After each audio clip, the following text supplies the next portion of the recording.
दोस्तों स्वागत है आप सभी का मेरे यूट्यूब चैनल पर। आज हम एक नई सीरीज़ शुरू करने वाले हैं जिसमें हम सामान्य हिंदी का सिलेबस कंप्लीट करेंगे और आप सभी चैनल से जुड़े रहें।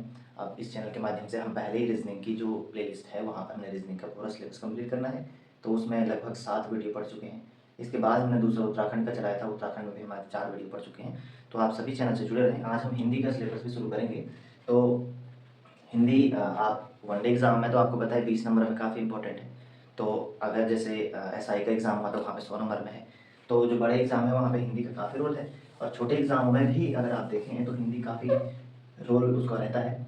तो हम आज हिंदी शुरू कर रहे हैं। तो आप सभी जिन्होंने चैनल को सब्सक्राइब नहीं किया है वो चैनल को सब्सक्राइब करें, बेल आइकन प्रेस करें, इससे आपको नोटिफिकेशन मिले और फिर आप इन वीडियोज़ को देखें। आने वाला जो पुलिस का एग्ज़ाम होगा या फॉरेस्ट गार्ड होगा, ऑलमोस्ट 2 महीने तो हमारे पास अभी सेपरेट हैं जिनमें कोई भी एग्ज़ाम नहीं, तो तब तक हम अच्छा खासा सिलेबस कवर कर सकते हैं। तो हिंदी के बारे में बात करते हैं। पहले हिंदी शब्द के बारे में बात करेंगे, फिर भाषा पे चलेंगे। तो जो हिंदी शब्द है, ये हिंदी शब्द फारसी भाषा का है। कौन सी भाषा का है? फारसी भाषा का है। अब इसके उद्भव में कुछ मान्यताएं हैं। अब वो किस प्रकार हैं? तो जो हिंदी शब्द है, तो हिंदी आप नोट्स बनाते हुए चलना, शॉर्ट नोट्स। तो हिंदी शब्द की उत्पत्ति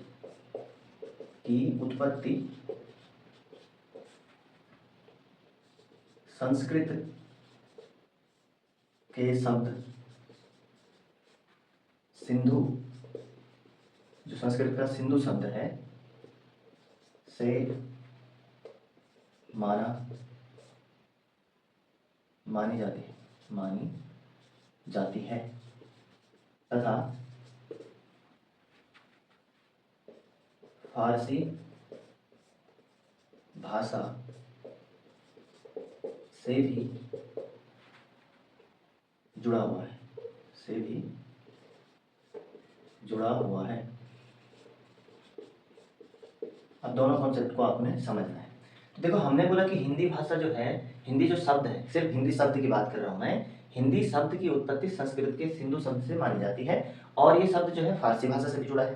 तो देखो, हिंदी वैसे शब्द फारसी भाषा का है, बट इसकी उत्पत्ति हम कैसे मान रहे हैं? देखो, जो सिंधु शब्द है, आपको पता है भारत में सिंधु नदी बहती है। तो इस सिंधु नदी के कारण क्या हुआ था, जो ईरान ईरान वाला जो क्षेत्र है, तो इनकी भाषा जो है ईरानी इस ईरानी भाषा में सौ का उच्चारण ह से होता है। मैंने क्या कहा? इस ईरानी भाषा में 100 का उच्चारण ह से होता है। तो ये सिंधु ना होकर क्या बन गया था? ये बन गया हिंदू हुआ पहले, हिंदू, और धीरे धीरे ये हिंदू में कन्वर्ट हो गया। अब यहां से ये बना, आप इसे हिंदू लिख लेंगे, ठीक है। और यहीं से हिंदी का जन्म माना जाता है कि उच्चारण में बाद में अशुद्धि हुई और वहां से हिंदी बना, और इस हिंदी से तक ही नहीं रुका, वो वहां से भी आगे बढ़ा और वहां से हिंद हुआ। तो यहीं पर बीच में एक शब्द की उत्पत्ति मानी जाती है जो हिंदी शब्द है, और उसी को आज हम हिंदी भाषा में प्रयोग कर रहे हैं। तो ये तो हमारा सिंधु शब्द से हमने देखा कि सिंधु जो नदी थी उसके परिप्रेक्ष्य में ईरानी भाषा में 100 का प्रयोग ह से हो रहा था, तो वो सिंधु की जगह हिंदू बन गया, और उच्चारण में आई अशुद्धियों के कारण बाद में वो हिंदी शब्द बना है। पर फारसी भाषा में क्या था कि जो 11वीं शताब्दी के आसपास का समय था, 11वीं शताब्दी के आसपास जो फारसी बोलने वाले लोग थे, फारसी बोलने वाले लोग या लोगों द्वारा सिंधु नदी के तट पर या सिंधु के किनारे रहने वाले लोगों की भाषा को हिंदी कहा था। तो फारसियों के संबंध में क्या आता है कि उन्होंने 11वीं शताब्दी के आसपास जो सिंधु नदी के किनारे रहने वाले, यानी कि भारत के परिप्रेक्ष्य में कहा गया कि सिंधु के जो किनारे रहते हैं लोग, उनकी जो भाषा है वो हिंदी है। तो फारसियों के परिप्रेक्ष्य में इस प्रकार से हिंदी की उत्पत्ति हुई है, हिंदी शब्द की। और सिंधु जो हमने देखा कि संस्कृत से कैसे उसकी उत्पत्ति हुई, तो इस प्रकार से हुई, ठीक है। हिंदी शब्द है फारसी भाषा का, मैंने बता दिया कि किस प्रकार से हिंदी शब्द की उत्पत्ति हुई। अब इसका इसका अर्थ क्या है, जो हिंदी है इस हिंदी शब्द का अर्थ क्या है, इसका या तो अर्थ हिंद का से है कि हिंद का, या हिंदी का, या हिंद से संबंधित, हिंद या हिंद से संबंधित। इसका अर्थ हम इस प्रकार से ले सकते हैं कि हिंदी का अर्थ क्या है, हिंदी का या हिंद से संबंधित। तो ये तो हमने सिर्फ हिंदी शब्द को देखा कि हिंदी शब्द की उत्पत्ति संस्कृत के शब्द सिंधु से मानी जाती है तथा फारसी भाषा से भी ये जुड़ा हुआ है।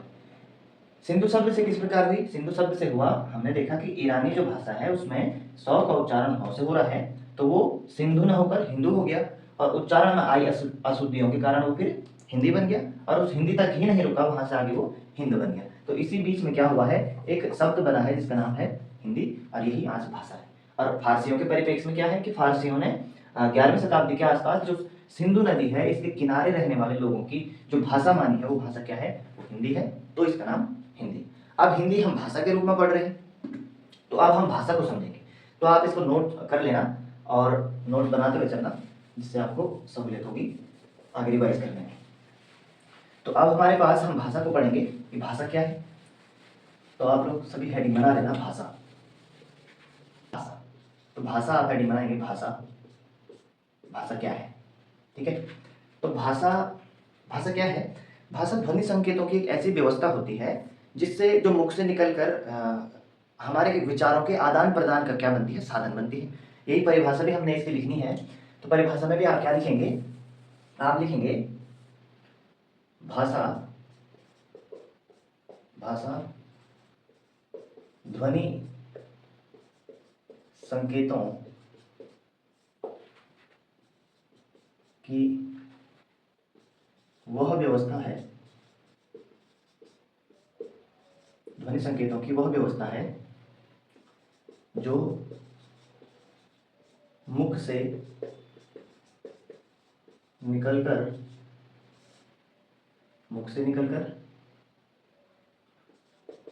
विचारों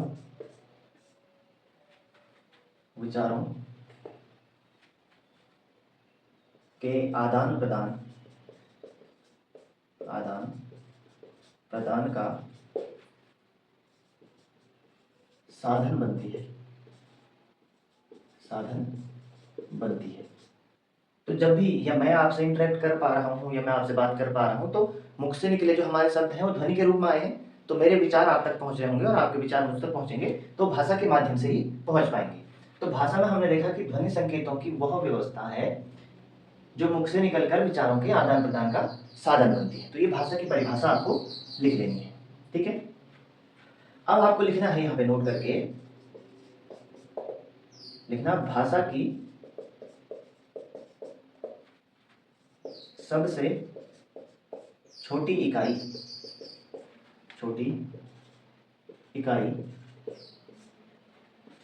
वर्ण या ध्वनि चिन्ह है, अब इनमें जो भी कंफ्यूजन हो मैं भी दूर करूंगा, बट आप नोट करके जरूर लिख लेना, भाषा की सबसे छोटी इकाई वर्ण या ध्वनि चिन्ह होती है। अब इस भाषा का निर्माण कैसे होता है, वो भाषा का निर्माण हमें लिखना होता है। तो भाषा का निर्माण आप हेडिंग बनाएंगे, वहां पे हम इसे क्लियर करेंगे, भाषा का निर्माण, ये हो जाएगा भाषा का निर्माण। अब भाषा के निर्माण में कुछ चरण दर चरण जो है ये बढ़ती है। तो सबसे पहले इसमें क्या आता है, सबसे पहले ध्वनि या वर्ण, ये सबसे छोटी इकाई के रूप में लिखा जाएगा। इसके बाद इसका बकायदा सीक्वेंस इसी प्रकार से पूछा जाता है। इसके बाद आपके पास आएगा अक्षर, ठीक है। अक्षर से आगे बढ़ेंगे तो हमारे पास बनता है शब्द, यहीं पे पद होगा, ठीक है। आगे हम चलेंगे तो यहाँ पर हमारे पास पदबंध होगा, पदबंध से आगे बढ़ेंगे तो उपवाक्य हमें देखने को मिलेगा, उपवाक्य, और उपवाक्य से जब हम आगे बढ़ेंगे तो हमें मिलेगा वाक्य। तो ये हमारा जो ये हमने ये डायग्राम टाइप्स बनाया है कुछ, ये आपको नोट करना है। नोट करने के साथ साथ आपको ये याद रखना है कि ये भाषा का विकास है और ये सबसे ज़्यादा इम्पोर्टेंट है। हो सकता है इसमें से वो एक दो स्टेप निकाल दे और उसके बाद आपको दे दे, तो ये आपको याद रखना है और ये डायग्राम एज इट इज बनाना है कॉपी में, और फिर मैं बताता हूँ कि कैसे क्या हो रहा है। अब जैसे मैंने यहाँ पे डायग्राम बनाया, तो हम इसे एक्सप्लेन करेंगे। सबसे पहले देखना, हम स्टार्ट करेंगे। इस चित्र में हमने सबसे पहले क्या देखा है कि ध्वनि चिन्ह आया है और वर्ण आया है, दोनों एक साथ आए हैं। इन दोनों में कुछ अंतर होगा और ये अंतर आप बेसिक से समझेंगे तो फिर सहूलियत होगी, आगे हम जब हिंदी में पढ़ेंगे तो वहाँ पे दिक्कत नहीं होगी। तो हमारे पास सबसे पहले आया है ध्वनि चिन्ह, जो ये ध्वनि चिन्ह है, ध्वनि चिन्ह। तो ध्वनि चिन्ह में आपको हमेशा ध्यान रखना है कि ये मौखिक होता है, मौखिक भाषा की सबसे छोटी इकाई। हमने क्या लिखा, मौखिक भाषा की सबसे छोटी इकाई क्या है, वो ध्वनि चिन्ह है। जैसे मैं आपसे बात कर पा रहा हूँ तो ध्वनि के माध्यम से कर पा रहा हूँ ना, तो अब ध्वनि से कहा तो ध्वनि उतनी ही है, जितनी देर वो वायु में रही उतनी ही है, ठीक है। तो मौखिक रूप से प्रयोग होती है, तो मौखिक भाषा की जो सबसे छोटी इकाई आपसे पूछेगा वो ध्वनि होगी, ठीक है। और भाषा की शुरुआत ही ध्वनि से होती है। इसके बाद हमने दूसरा लिखा था वर्ण। अब ये वर्ण क्या है, तो ये लिखित जो भाषा है, लिखित भाषा की सबसे छोटी इकाई, ठीक है। तो लिखित भाषा की जो सबसे छोटी इकाई है वो क्या कहलाती है, वो कहलाती है वर्ण। अब ये जो वर्ण है ये ध्वनि चिन्हों का लिखित रूप भी होगा, ध्वनि चिन्हों का लिखित रूप, लिखित रूप। अब वो कैसे हुआ, देखो मैंने एक शब्द अपने मुख से बोला, वो बोला मैंने रूप, और उसी रूप को मैंने यहाँ पे लिखा, तो हुआ ध्वनि चिन्हों का जो लिखित रूप है वो यहाँ वर्ण के रूप में आता है, ठीक है। अब देखो हम वर्ण को समझेंगे कि वर्ण होता क्या है, ठीक है। तो आप नोट्स बनाते हुए चलना। तो वर्ण हम देखेंगे, पहले तो मैंने बताया कि लिखित भाषा की सबसे छोटी इकाई क्या है, वर्ण है, और ये ध्वनि चिन्हों का लिखित रूप भी होता है। अब वर्ण होते कौन से, ठीक है। तो जो सभी स्वर आते हैं, सभी स्वर वर्ण होते हैं, होते हैं। स्वर में हम पूरे यहाँ पे लिख रहा हूं मैं,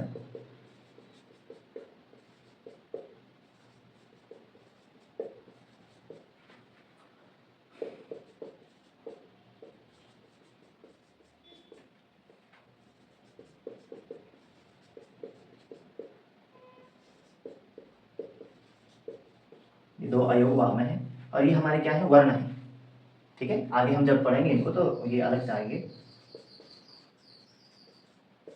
ठीक है। तो ये क्या है, ये वर्ण है, सभी स्वर हमारे क्या होते हैं, वर्ण होते हैं, ये आपको ध्यान रखना है। दूसरा दूसरा यहाँ पे ये पहला हो गया, तो दूसरा हमारे पास क्या आएगा, स्वर रहित, रहित व्यंजन, स्वर रहित व्यंजन। अब स्वर रहित व्यंजन यहाँ से ध्यान से समझना, देखो ये सबसे छोटी इकाई है हमारी हिंदी को समझने की। अगर आप वर्ण को समझ गए, आप अक्षर को समझ गए, आपका संधि वाला क्वेश्चन सारा हो जाएगा, आपको यहाँ से दिक्कत नहीं आएगी। आप जब वर्ण विच्छेद करना जाएंगे या अक्षर विच्छेद हमारे पास आता है तो ये सारे कॉन्सेप्ट इसी पे बेस्ड होंगे, ठीक है। तो बड़ा छोटा सा कॉन्सेप्ट है पर आगे जाके बहुत ज़्यादा जरूरी हो जाएगा ये। तो मैंने कहा स्वर रहित व्यंजन, पहले तो जैसे मैंने एक व्यंजन लिखा क, ठीक हो गया। तो जो ये क था, मैं इसके खंड अगर करता हूं तो यहाँ पे मुझे हलंत क और धन इसके साथ में अ मिलेगा, ठीक है। मैंने क्या कहा, मैंने क था, जो ये क था, मैं इस क को, इस क के खंड मैंने कर दिए, एक हलंत क निकला और एक अ निकला। तो जो ये हलंत क निकला यही स्वर रहित है, क्योंकि मैंने इसमें से स्वर को अलग कर दिया, इस क में से स्वर अ को निकाल दिया। जो ये बचा है ये क्या है, ये एक वर्ण है, और ये भी क्या है, एक वर्ण है, ये वर्ण है, ठीक है। अब जब मैं इन दोनों को जोड़ूंगा तो बनेगा क्या मेरे पास, ये क बनेगा, ये क, और ये क्या होता है, एक अक्षर होता है, ठीक है।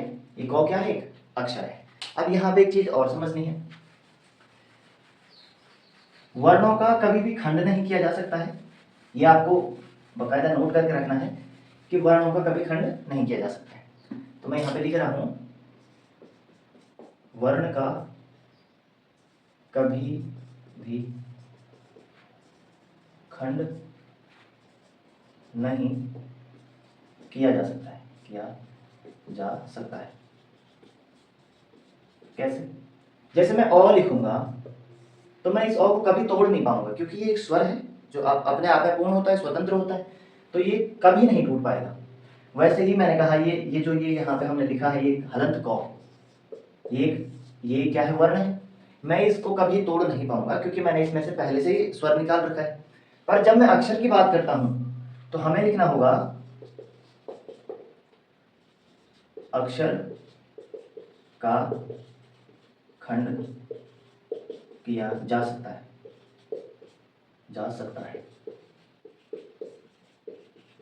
कैसे? जैसे मैंने लिखा है क, और इसी क को मैंने क धन अ में तोड़ दिया तो मेरे को यहाँ पे 2 वर्ण मिल गए और एक हमारा अक्षर था। जैसे मैं कुछ भी ले लूं, मैंने को अक्षर को लिया को, तो मैं को तोड़ूंगा क धन ओ में, तो 2 वर्ण निकल गए और ये हमारे अक्षर थे। तो अक्षरों का तो खंड किया जा सकता है पर वर्ण का नहीं किया जा सकता है। और जितने भी स्वर रहित व्यंजन होते हैं वो वर्ण कहलाते हैं। देखो यहाँ पे क था, ये स्वर रहित है, अभी इसमें हलंत, ये हलंत वाला जो चिन्ह है, किसी भी वर्ण के नीचे आपको हलंत लगा हुआ दिखेगा, इसका अर्थ क्या है कि ये अपूर्ण है। अब इसे हम आदर को तो हम इस प्रकार लिखते हैं, बट ये ऐसे लिखा गया, ठीक है। अब देखो मैंने आपको कहा कि जो हलंत है वो ये बताता है कि कोई भी अक्षर पूर्ण है या नहीं। आपको ध्यान रखना है, कभी भी आपको वर्ण विच्छेद मिलेगा कहीं पर भी, कभी भी अगर आपको स्वरों के नीचे हलंत दिखता है तो वो गलत होगा। स्वर के नीचे कभी भी हलंत नहीं लग सकता है क्योंकि वो स्वयं में पूर्ण होते हैं, स्वतंत्र होते हैं। तो वर्ण विच्छेद में अक्सर क्या होता है कि 4 ऑप्शन दे दिए जाते हैं और उसमें कहीं भी अगर आपको किसी भी स्वर के नीचे हलंत का चिन्ह दिखता है तो वो गलत हो जाएगा, वो कभी भी सही नहीं हो सकता है, क्योंकि ये अपने आप में पूर्ण होते हैं, तो इनमें कभी भी हम हलंत का प्रयोग नहीं कर सकते हैं। तो मैंने आपको पहले वर्ण बताया कि सभी वर्ण, जो ये सभी अक्षर हैं या ये स्वर हैं, ये सारे क्या हैं, वर्ण हैं। और स्वर रहित व्यंजन हमारे जो होते हैं वो भी क्या होते हैं, वर्ण होते हैं। अक्षर, अब हम अक्षर की तरफ बढ़ते हैं। मैंने समझा आपको दिया है, पर जब आप इनकी परिभाषा की बात करेंगे तो मैंने आपको बताया है कि अक्षर का खंड किया जा सकता है, एक मैंने ये आपको बताया है। और दूसरा आपको अक्षर में क्या लिखना है, अक्षर में अगर हम देखेंगे तो अक्षर में आपको लिखना है कि इनमें स्वरों का समावेश होता है, यानी इसमें स्वर समाहित होते हैं। जैसे मैं अगर यहाँ पे लिख दूं रा लिख दूं या हु लिख दूं या लो लिख दूं, ये तीनों जो हमारे पास अक्षर बने हुए हैं इन सभी में स्वर है। जैसे रो धन आ, यहाँ पे है हो धन उ, और यहाँ पे है लो धन औ। सभी में क्या था, ये स्वर समाहित है इन व्यंजनों में। तो ये जब ये आपस में जुड़े तो इन अक्षरों का निर्माण हुआ, और इन अक्षरों में मैंने कहा था कि स्वर का समावेश होता है, तो वो इस प्रकार से है। तो ये था हमारा अक्षर। अब देखो अक्षरों के मेल से हमारे पास क्या बनते हैं, अक्षरों के मेल से हमारे पास शब्द बनते हैं।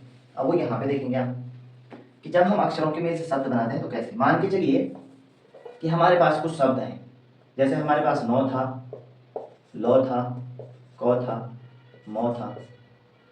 तो अब इन अक्षरों से मिलकर एक शब्द बना देते हैं जो हमारे पास बना कमल। तो अक्षरों के मेल से बना, या हम नल ले लें, नल, या हम कम शब्द ले लें, कम, या कल ले लें।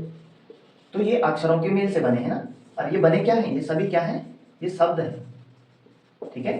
तो अक्षरों से मेल से ही शब्दों का निर्माण होता है। तो यहाँ पे मैं एक शब्द लिख दूंगा कमल, ठीक है। अब ठीक इसके बगल में लिखा गया है पद। पद काफी महत्वपूर्ण होता है, ठीक है। आप अगर नौकरी में भी देखेंगे तो जॉब में भी आपका पद जो है काफी महत्वपूर्ण होता है। और यहाँ पर भी थोड़ा सा अंतर इसमें होता है पद में, तो पद में हमें परिभाषा भी लिखनी पड़ेगी। तो पद क्या होता है, तो पद में आपको लिखना है कि जब किसी शब्द का प्रयोग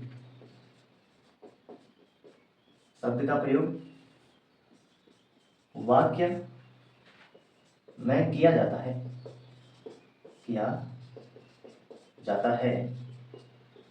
तो वह पद कहलाता है। तो ये हमारा क्या था, पद था। जैसे यानी जब तक हमारा शब्द स्वतंत्र है, जैसे मैंने यहाँ पे राम लिख दिया, मैंने कमल लिख दिया, ये भी अलग अलग है, जैसे नल लिख दिया, ये सब शब्द हैं।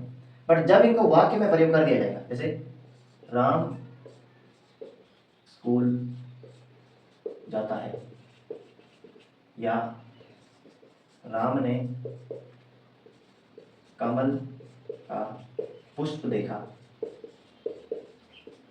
ठीक है, जैसे राम नल से जल भरता है। तो हमने यहाँ पे 3 वाक्य देखे। सब में हमने देखा कि पहले स्वतंत्र रूप से प्रयुक्त थे, अब हमने इनको वाक्य में प्रयोग कर दिया है। ठीक है, स्वतंत्र ये है, वाक्य में ये है। तो जब तक एक शब्द स्वतंत्र होता है तब तक वो शब्द होता है, और जब वो वाक्य में प्रयोग हो जाता है तो अब ये क्या बन गया है, पद बन गया है। अब ये एक पद है। ठीक है, तो शब्द का प्रयोग जब भी आपको किसी वाक्य में मिलता है तो वहां पे वो एक पद बन जाता है, और इन्हीं पदों से जब कुछ पद आपस में मिल जाते हैं तो तब पद बन जाता है। तो कुछ पदों के मेल से पद बनता है, ये आपको लिखना है।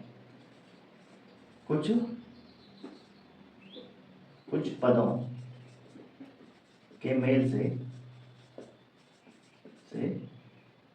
पदबंध बनता है, पदबंध बनता है। ठीक है, अब पदबंधों के मेल से क्या बनता है, उपवाक्य। तो अब क्या होगा, ये उपवाक्य क्या है, ये पदबंध से बड़ी इकाई होती है। क्या होती है, पदबंध से तो ये क्या है, बड़ा है, और वाक्य से ये क्या होता है, छोटा होता है। तो हम इसको अगर लिखना चाहें ऐसे लिख सकते हैं, जैसे हमने वाक्य लिखा, वाक्य बड़ा है उपवाक्य से। ठीक है, और ये बड़ा है पदबंध से।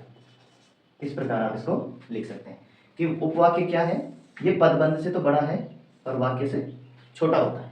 और वाक्य के बारे में आपको क्या लिखना है वो मैं आपको लिखा रहा हूँ। वाक्य काफी महत्वपूर्ण है, तो वाक्य में आप लिखेंगे, वाक्य हेडिंग बनाएंगे और वाक्य में लिखना है,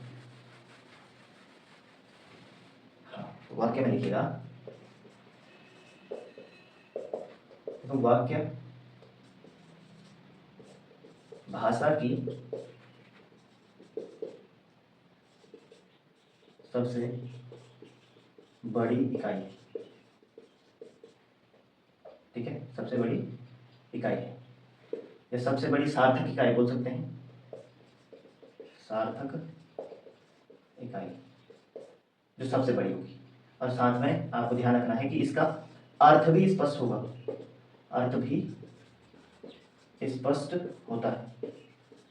ठीक है, तो जब भी हम भाषा को देखते हैं तो भाषा में अंतिम रूप से हमारे पास वाक्य ही बनता है, वाक्य ही तो भाषा है। यदि मैं आपसे कहूं कि मुझे कल जाना है, तो मैंने कुछ कहा, तो इसमें एक वाक्य है ना, मुझे कल जाना है, या मैं कुछ भी कह रहा हूं तो एक वाक्य के रूप में बोल रहा हूं, तो ये भाषा की सबसे बड़ी इकाई होगी, और जो जिसका कुछ अर्थ भी स्पष्ट होगा। मतलब हम अगर कुछ चीज कह रहे हैं तो उसका अर्थ स्पष्ट होना आवश्यक है, तो भाषा वो तभी कहलाएगी जब अर्थ स्पष्ट होगा, अन्यथा वो भाषा कैसे होगी। ठीक है, तो अर्थ भी इसका स्पष्ट होता है। तो हमने देखा कि जो ये भाषा का निर्माण हो रहा है, ये हो किस प्रकार से रहा है। हमने ध्वनि देखी, ध्वनि चिन्ह देखे, जो वर्ण देखे, अक्षर देखे, शब्द देखा, पद देखा, पदबंध देखा, उपवाक्य देखा और वाक्य देखा। तो ये था हमारा पहला सेशन, जिसमें हमने सामान्य हिंदी में भाषा का निर्माण देखा है। आने वाले वीडियो में हम क्या करेंगे, भाषा के रूप को देखेंगे, और फिर भाषा परिवार की बात आएगी, और फिर लिपि के बारे में हम बात करने वाले हैं। तो आप सभी जिन्होंने यूट्यूब चैनल पर नए हैं वो चैनल को सब्सक्राइब करें और जुड़े रहें, और शेयर करें इस वीडियो को। पुलिस कांस्टेबल का आप ऑलमोस्ट फिजिकल हो चुका है, तो आप पढ़ाई पे ध्यान देने की आवश्यकता है। तो वहाँ पर आपको हिंदी का मेजर जो दिखेगा इफेक्ट पेपर पे, तो इसलिए हमने जो है ये सीरीज शुरू की है। सीरीज में निरंतर आपको क्लासेस मिलती रहेंगी, तो आप सभी जुड़े रहें। ठीक है, धन्यवाद।